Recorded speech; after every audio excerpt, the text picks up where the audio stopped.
Welcome back at my new live storytelling. Today, as I promised on the last YouTube videos, I want to show you some of the exercises I did before my amputation, and I'm still doing it a little bit day by day, and most importantly are exercises that are going to benefit you too.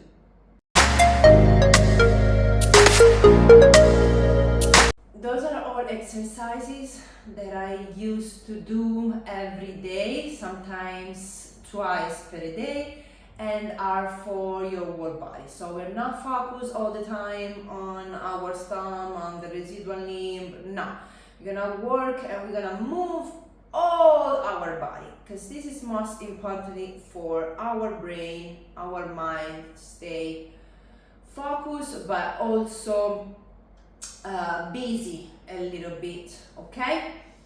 So one of the main exercises that I was doing were the push-ups. So we can do push-ups on the ground, or we can do push-ups helping with a chair, or it depends on your level. But push-ups are very, very important because we have to engage a lot of muscles, especially the core, so the whole body is working, is moving, and we gotta feel the strength. The second exercises I was doing is using a resistance bands, the resistance bands that I got from the physiotherapy. So if you're going to physiotherapy, ask them to leave you a couple of resistance bands so you can keep doing the exercises at home, and was being on the knee, again on the ground, or on small mats, or if you want to do it on your bed, it doesn't matter. Okay, for this exercise I had to extra rotate my leg, but the calf have to push the calf and the opposite direction here in between the legs, and then I had to open on the side. And with the double resistance band, I'm telling you, it's not easy at all. The exercises number 3 that I was doing, still with the resistance bands, was engaging the hamstrings. So try again to flex and extend the knee, being belly down, and to also engage specifically the glutes. Same position, but keeping your leg locked, so extremely straight, and going up and down with your leg and right and to left.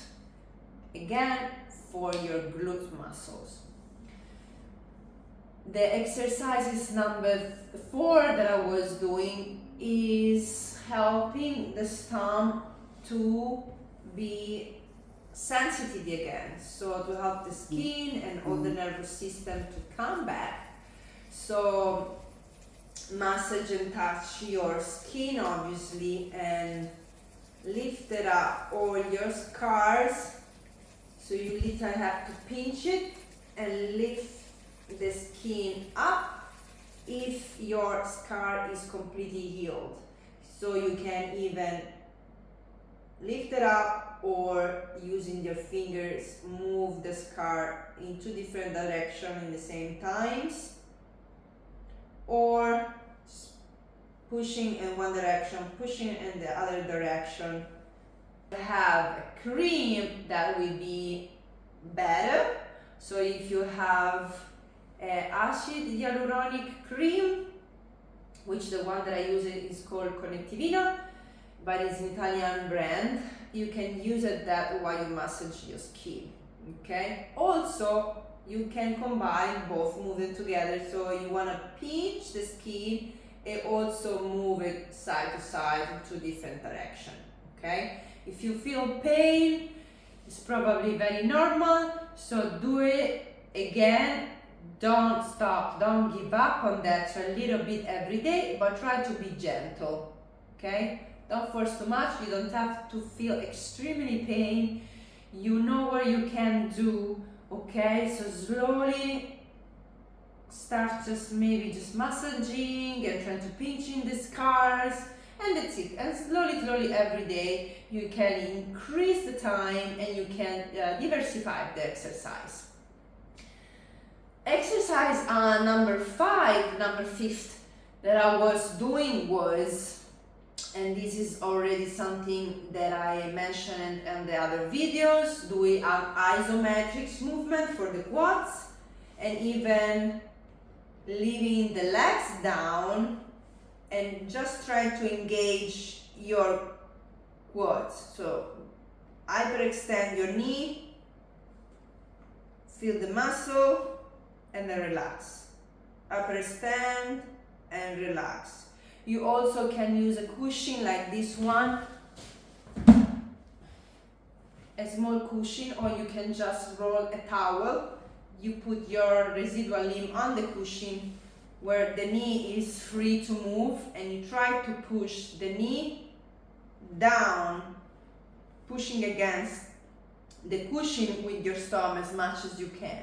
So you want to push that down so you can lock the knee, hyperextend the leg, because it's very important for the next step. When you're gonna have the prosthetic, you have to be able to do that, okay? Otherwise you're gonna have different issues, and will be more challenging for you to standing on the prosthetic and to don't feel pain and to learn how to walk properly.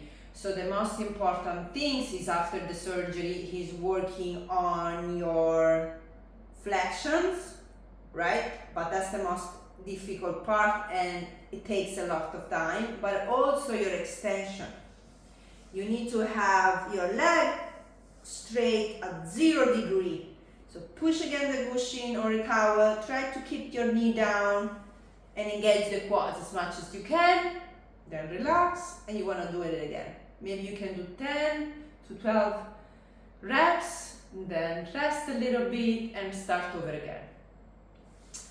Another amazing exercise that I used to do with the time is using a plate, a small plate, to try to engage and to have more pressure on the residual limb and to engage better the quads. So you want to put a plate over here. At the beginning, if it hurts and is uncomfortable, you can just put your plate here above the knee and work on the stability and the strength. When you will feel better with days and weeks, and also your muscle is starting to be stronger and stronger, then you can put the plates below the knee and try that again. And it will help either having a little bit of pressure and weight on your residual limb here, so on the bone, because once we got amputated, obviously we cannot move this part of the leg and our foot, so the bones, and we're losing the muscles, so also the density of the bone, or the tibiality, it's gonna be lower, and this bone at some point will be very fragile, so we have extremely taking care of that as well. So if you put a little bit of pressure on the bone with the plates, you can also help yourself holding the plates with your hands and working on the engagement of your muscles. Even if we can't move the foot, we can still engage it. So having the plates and try to force with your residual limbs against the plates, it will give a little bit of benefit for the bones. And the last one that I want to show you today is working on the basal ball. If you don't have a basal ball, you can still working on your cushion or something with tissues which is soft, and push against the basal. So you can work on the muscles and on the push-it movement. You can push against cushion or a basal ball in this position and also in this position. So if you're sitting like that as me now, you're not going to feel as much pain as if you're gonna put all your weight on it. So try to be really careful and do that slowly, step by step. So I will start like that. Try to push with your thumb down against something soft and safe. So again, you can use a cushion or you can use a baseball ball. And even if there are different tissues and different surfaces, it's even better because we are going to help the nervous system to be activated again and figure out what's the difference between plastic soft tissues or floor or woods or if we are at the park, so the grass, and we can feel if it's cold, if it's warm, all the sensation that we had before in our foot, so the proprioception that we had. In my opinion, I would suggest you to work on it even on the stump, because then in the future it's gonna help you to walk better with the prosthetic and have a little bit more of a real sensation. Even like circle like that. One of the big problems that I had after the surgery was trying to talk properly, to don't be super dyslexic, and the coordination. The coordination for me was a huge problem. I couldn't figure out right and left. I couldn't do like something like stupid like that, just move the two parts of my body in different way. And it was really frustrating and weird for me because I always been active and very good in sport and in coordination in my life. So difficult for me to accept something like that, and I start to work on the coordination and on helping my nervous system a little bit every day. And now I am better. 7 months after, I am actually really better. I still have a little bit of issues. Some exercises are really challenges for me, but we're talking about upper level exercises, so I am very proud and happy about what I'm doing. But this is just a suggestion because you might be in my same situation. So the more you do these type of exercises every day, and the better you will be.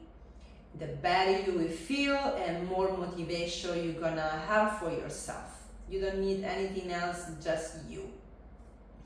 I wanna close this video asking you to do also these other type of exercises, staying against the wall to help your circulation and the blood flow down, so your leg is not going to be super bump and swollen.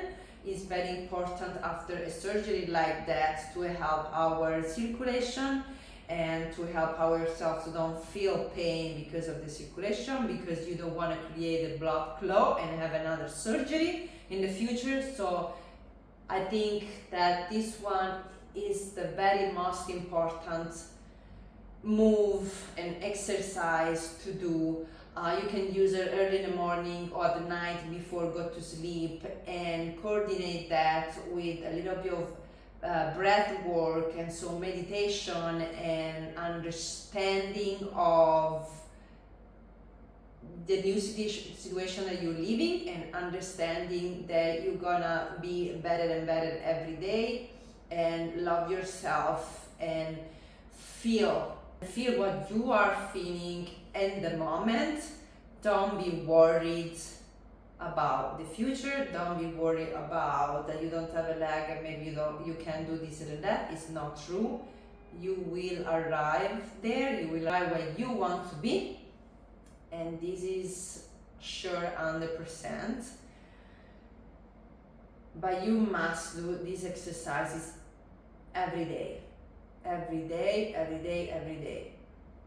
In the next videos, I will show you other upper level of exercises using model resistant bands, using different body movements, and I will gonna help you step by step on your journey, I promise you. If you have any other questions, or if you have a problem, or if you want to see a different type of videos, if you have a curiosity and you want to make a specific videos, please just DM me if you want to, or just leave a comment.